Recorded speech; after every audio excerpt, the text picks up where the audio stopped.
What's up, everybody? I hope you guys are having an awesome day today. Today is a very exciting day. We are doing an installation guide for the CEN F-450 servo mount. We are going to start by talking about it and then going through the whole installation process to help you guys. If you bought this kit and you really don't know how to install it, no worries, I got you. Okay, now the whole part of this kit is to get the steering at a proper angle. From the factory, the CEN truck doesn't really have a proper angle steering. In my opinion, it doesn't. It just is not good. It steers better to the left than the right, one of the two. I can't remember exactly what it was. My truck hasn't been stocked for a long time. But it just doesn't have the right steering angle. It's stronger in one direction than the other. It just puts a lot of stress on the servo, and it could shorten the servo life. So this system is just a lot better. It just promotes that angle and puts everything at a proper location, I believe, and just helps everything do a lot better. You can put force in the truck and move it, and it just has no problems. I towed this 35-pound gooseneck with 3 crawlers on the back. I have no problems whatsoever. So I don't think you guys would either. Let's get into the installation. Okay, the tools you're going to need for this are a 2mm hex and a 2.5mm hex, as well as a 5.5mm nut driver. It's all the tools you need. So starting off right here, if you ordered one of these kits, what you're going to get is the 2 extension arms, or the mounting arms for the servo itself, 2 of these. Then you're going to get 2 long screws that are going to go in the back of it, the back here. And then you're going to get 2 shorter screws that will go at the front. 4 nuts and 8 washers. Those will go to help tighten the screws down and ensure the servo doesn't move. Now on your F-450, mine may look a little different. I have some mounts here in this box here, but essentially this is all the same. I've already disconnected mine to just do some test fitting, but you're going to have the servo, as you guys know, sitting long ways on top of this plate right here.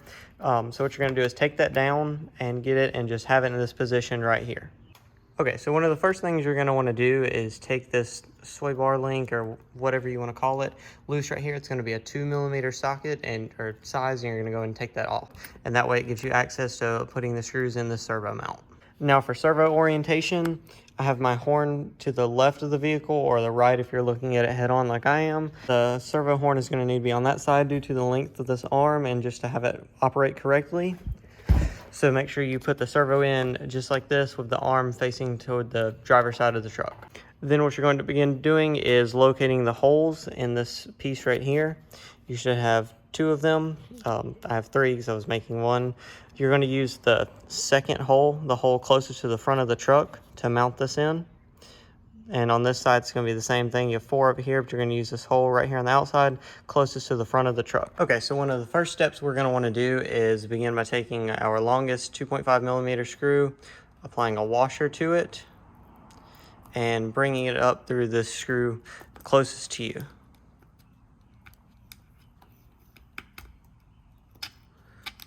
Just like that. And now while that is sticking through, what you're going to want to do is take one of your servo mounts, and you're going to slide it over the top.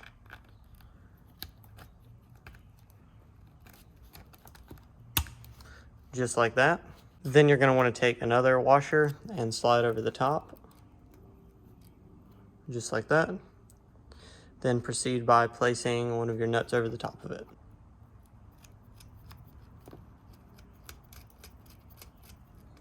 Okay, now just go ahead and snug that up. You don't really need it tight right now. You just want to go ahead and get it in place. And you're going to repeat the same process on the other side.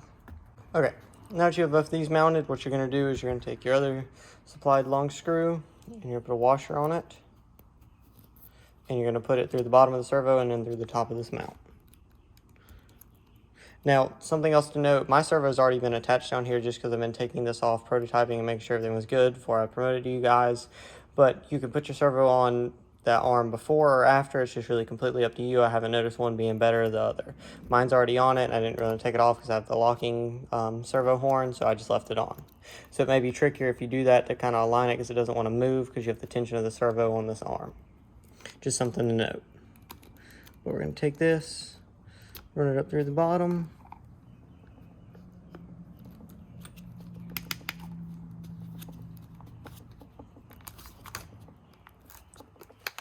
Then run it up into the top of this.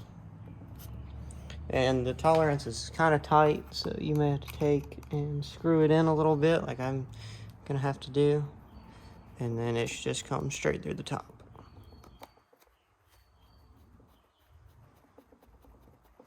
Okay, now something I just noticed off camera whenever I was putting this last screw through, it's going to be a lot easier if you take the truck and flip it on its side and lean it on the wheels, or just kind of do it upside down. That's what I just did. It's a lot easier. I'm just trying to make it easy for you guys to see what I'm doing on the stand right now. But I'd recommend just sitting the truck on the side so that way you can be at both sides at the same time. Okay, now that you have both your screws through the top here, you're going to go ahead and place a washer on each of them. Once you do that, you're going to proceed to put your 5.5 millimeter nuts over the top of here. Once you have the screw through and this nut on with the washer, same on each side and same on the back here, you can proceed to tighten these up. What I cannot stress enough to you guys is please keep in mind this stuff is still plastic at the end of the day, even though it's 3D printed. It's not metal, it's not steel, nothing like that. Please be cautious when tightening it down. You can tighten it too much and break it. Just a nice snug fitment with a servo is all you need. You don't have to hammer it down. You don't have to do anything like that. Just tighten it by hand with a nut driver and a hex driver and you'll be perfectly fine. The last thing you're going to do is take this 2mm screw and put it back through this into whatever hole you have it in. And once you have this piece back on and tightened down, you're done. That's all you got to do. You should be able to go ahead and turn this and the servo should not move at all. You should be able to, I can shake my whole truck. I'm probably don't do this, but I'm going to pick the truck up by holding the servo. I don't know if you can see. The only thing holding this entire truck right now is me on this servo and it's mounted to the piece. Your end result should look something like this.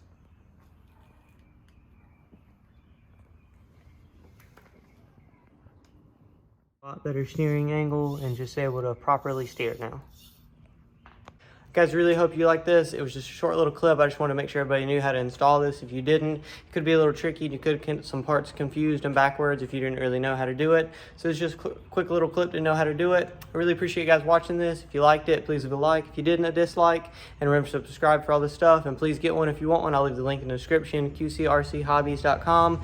And if you guys picked up one of these already and you're watching this video, thank you so freaking much, guys. You guys are awesome. You are the reason this channel is happening, the reason we're growing, the reason these products are coming out. I really appreciate you guys, and I cannot say thank you enough. Thank you so much.